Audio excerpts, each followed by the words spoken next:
This is the Dungeon Master's Handbook.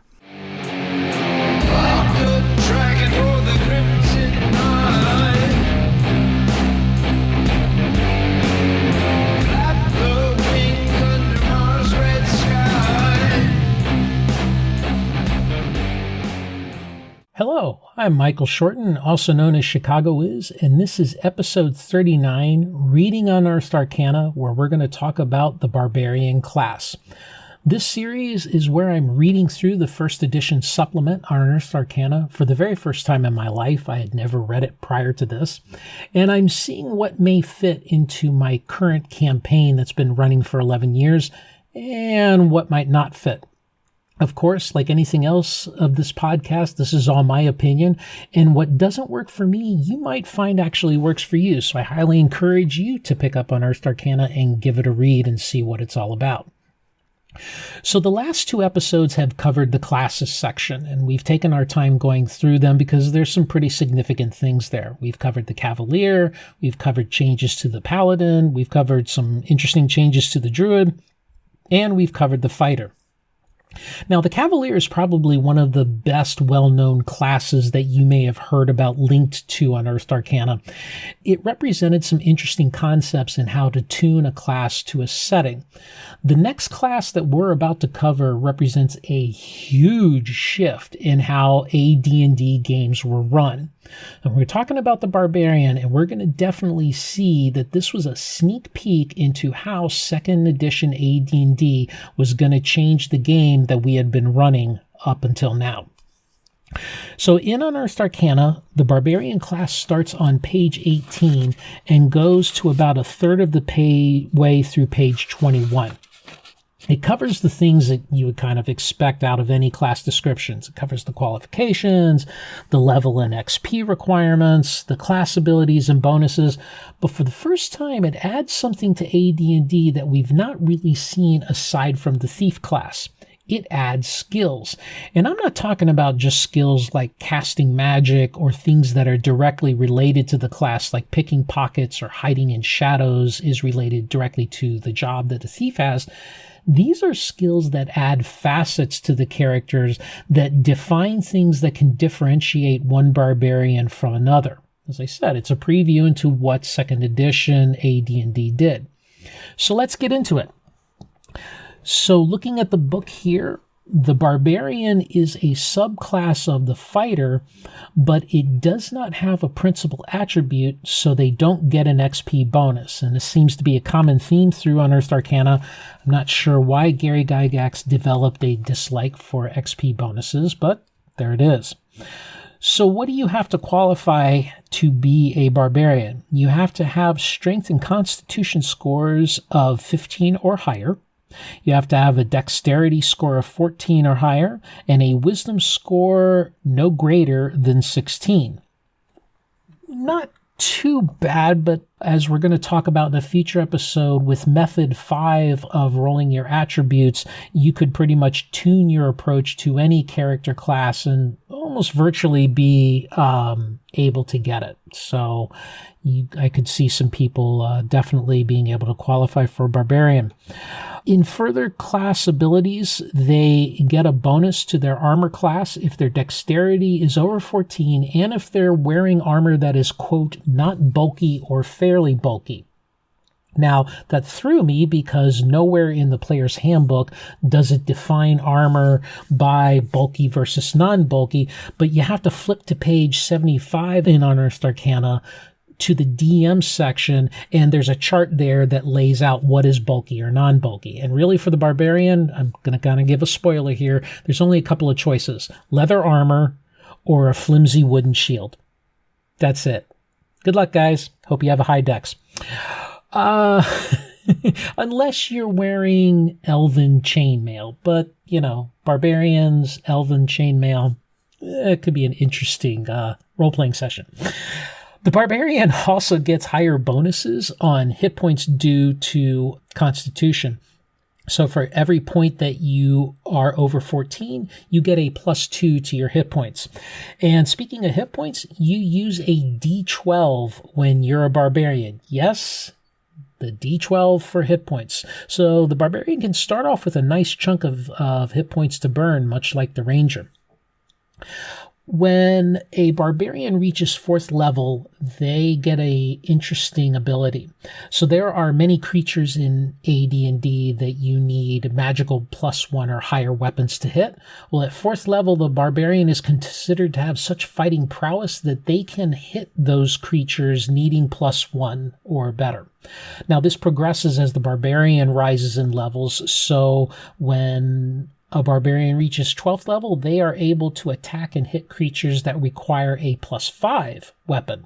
I'm not sure which creatures are those. I'd have to look in the monster manual at that, but the Barbarian's able to hit them. Now, they don't actually get that +1, +2, or +5. They're just able to attack the creatures. Going through more of the Barbarian abilities and bonuses, they get a bonus to virtually every save category. Then we get into the class skills. And as I mentioned before, there's a lot of them. And let me just read off the titles. So a Barbarian character has the following primary skills: climb trees and cliffs, hide in natural surroundings, surprise, back protection, leaping and springing, detect illusion, detect magic, and leadership. In addition to that, they have some following secondary skills. Now, these skills are geared towards, according to the rules, areas that they're familiar with or areas that they spend time in of about a month or more. And these skills are survival, first aid, outdoor craft, and tracking. Finally, the Barbarian has one or more, quote, tertiary skills. Now, these are subject to DM approval, and this is where we really get into setting-specific stuff, and I'll cover that in a second. So those skills are animal handling, horsemanship, long-distance signaling, running, small craft paddled, small craft rowed, sound imitation, and snare building. Unearthed Arcana then goes on to use some areas in Greyhawk as examples of how you might tune a barbarian. So it talks about the land of the frost, ice, and snow barbarians, as the hold of Stone Fist would be the homeland of barbarians of the Scandinavic Slavic mold. Talks about that they would be not very good at horsemanship, but they would have excellent running abilities and skill in small craft. Barbarians from the rovers of barons, tiger, and wolf nomads would be excellent horsemen. Savages of the Amadeo jungle or Monoland would have the tertiary abilities of long-distance signaling, running, sound imitation, snare building, and so on. And so what they're basically saying is that, hey, DM, take a look at all these skills, decide for your areas what would be tuned for the barbarian, and then when a player wants to be a barbarian, they have to select the area they're from, and then they get those skills that kind of go along with that area. Think of it as, if you take Lord of the Rings, the folks that would be from the areas of Rohan would be horsemen, whereas those who are more from the Northland Hills might be better suited for survival or something like that. And really, UA really stresses that. So then the Barbarian class goes on to describe some of the limitations, and there are some restrictions, and it's kind of a role-playing, kind of a major thing that they can't really associate with magic and clerics. They're supposed to be fearful and highly suspicious of magic users and magic items. But then there's a chart that lays out that as they increase in level, then they can start to do things like use potions, use magic weapons, use magic armor, until level 6 may associate with magic users if necessary.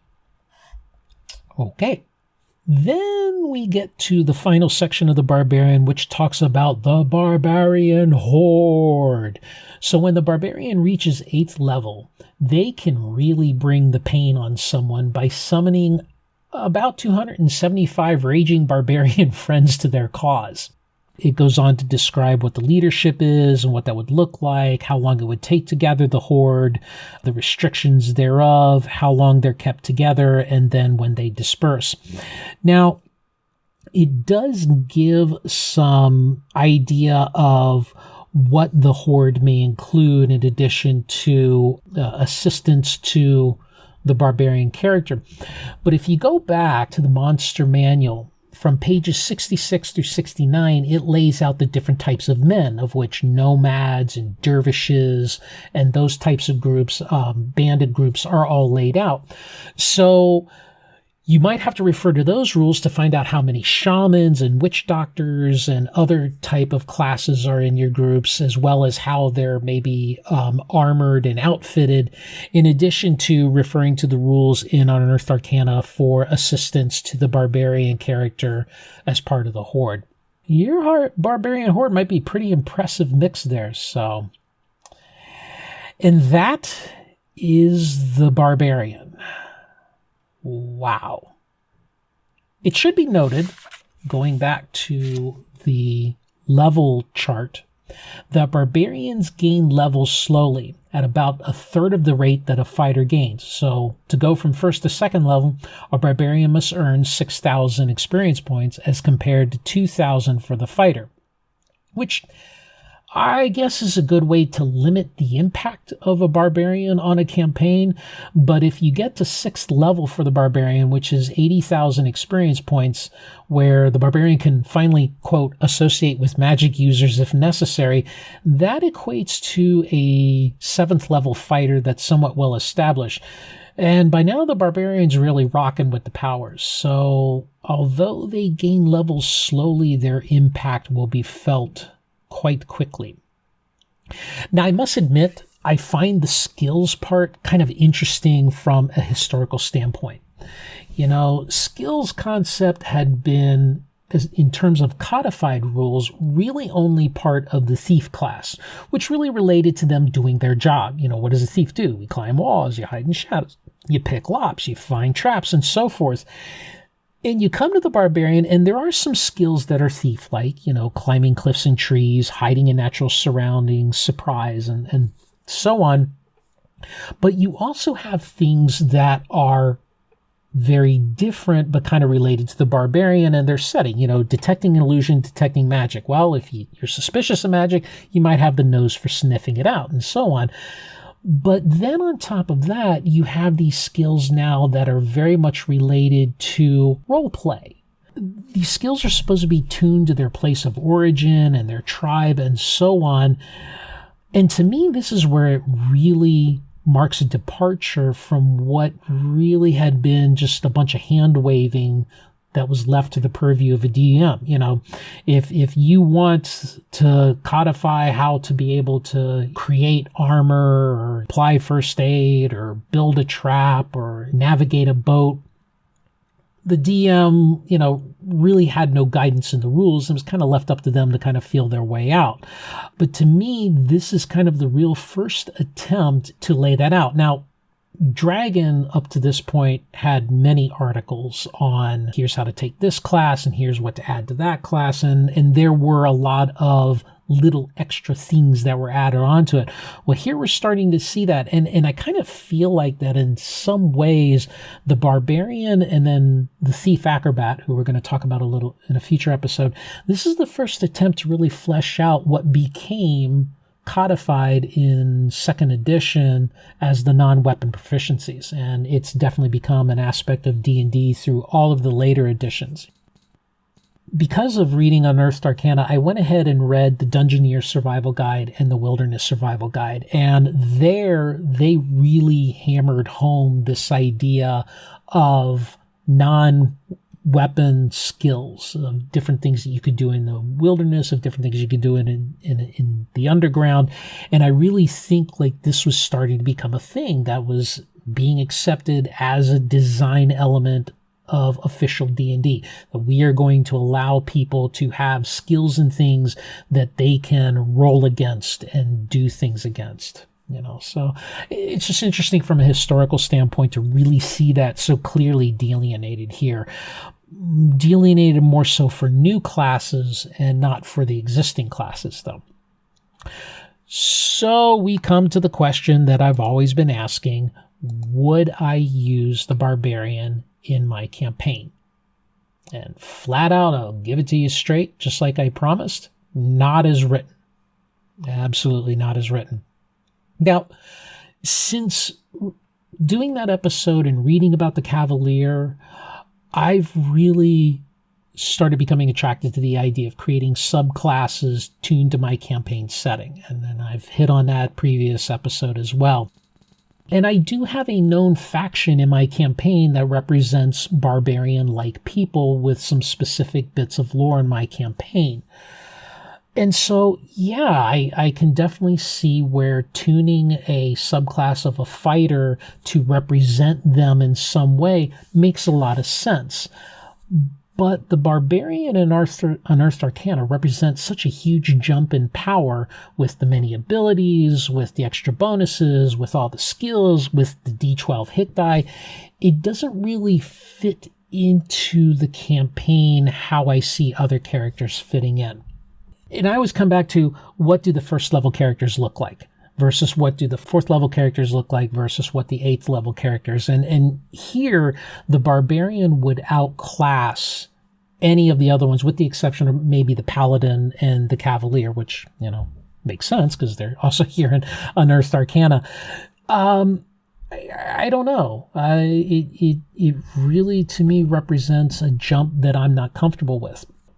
That being said, I want to share something that I did with an RPG game that I wrote back in 2009. In fact, I spoke about this in episode 31 of my podcast, where I talked about playing the Ultima computer role-playing game setting using OD&D and tweaking OD&D, or more precisely, Swords and Wizardry White Box, into that setting. So in those rules, players start out with the classic 4 classes, thief, fighter, cleric, magic user. But once you get to 3rd level, they can specialize into subclasses, which gives them additional abilities that, are nice, but they're not necessarily out of balance with as compared to the base classes. Plus there's qualifications that they have to meet.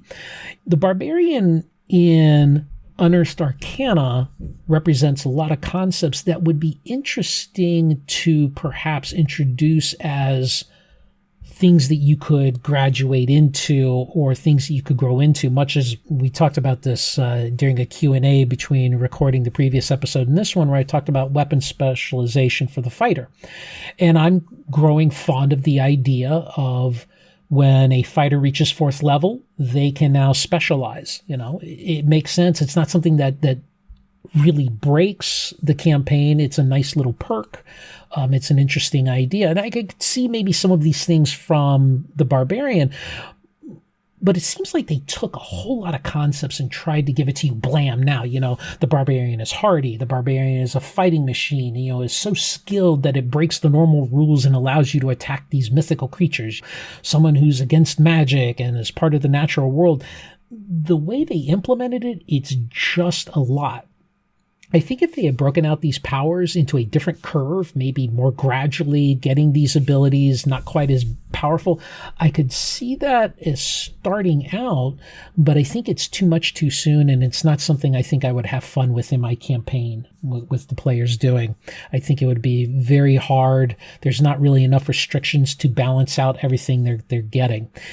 With the Cavalier, you had a lot more role-playing restrictions, which I think put the lid on some things, but the Barbarian just seems like, hey, you want to be a barbarian? We'll make it slow on you, but boy, doors open, pedal to the metal. I'm not sure that works for me, and skills. So skills are interesting, but I kind of already do that with my players. Either the result of it being logical that they could do something. Take, for example, the thief. Most thief skills I hand wave, unless failure is interesting, And when is it interesting? Okay, so let's compare a thief burgling smog versus a thief walking through a crowd and pickpocketing people at a festival. Burgling smog is interesting, so I might have them roll on that. And then there's what I call the extraordinary circumstances. Normally a thief is going to be able to climb a wall, unless the wall's like extraordinarily slick, or say, the thief is fleeing pursuers who are firing arrows at the thief. It's raining outside and the thief is already hauling a chest of coins that they just stole. Yeah, that's interesting and that's extraordinary. You are going to roll that Thief Climb Wall skill. That's the time when I use the skills. But normally I do a lot of hand waving, or worst case scenario, it's a 1 in 6, or maybe a 1 in 2 and 2d6, or maybe I'll do a 2d6 and I'll think about the reaction table where values 2 from 5 are bad, 6 through 8 are middling results, 9 and above are really good results. And maybe if they've got an extraordinarily high attribute that relates to that skill, I might give them a plus. It really all depends. Normally, I'm pretty fuzzy about the skills, and my players generally do a good job of describing what they're doing and why they're doing it and how they're doing it, and I give them the benefit of the doubt. So I'm not sure that the Barbarian skills here and the way they've listed them would necessarily fit as a mechanic into my campaign. Whew, that is a lot, and that is the Barbarian. And I think we're at a really good place to stop. And we do have a couple of more classes to cover in Unearthed Arcana. We have the Ranger, who you might be surprised at what I think about the Ranger. We have the Thief, and then we have the Thief Acrobat, also known as the D&D cartoon class for those of you that grew up in the early 80s. But we'll definitely get to those next episode. So what do you think? Does the Barbarian as written interest you for your campaign? Have you played the Barbarian in a campaign as written in Unearthed Arcana? And if so, how did it go? Let me know. There's a number of ways you can get a hold of me to give me feedback. You can leave me a voice message on my Anchor FM podcast page. You can call my voicemail. I'll leave links to both in my show notes. You can send me an email, or you can leave a blog comment. I hope you all are staying safe and well, and I hope you continue to stay that way. Everybody here is doing well and safe at the time this was recorded. Hang in there. We're going to get through these times together. All right, that's it. Until next time, game on.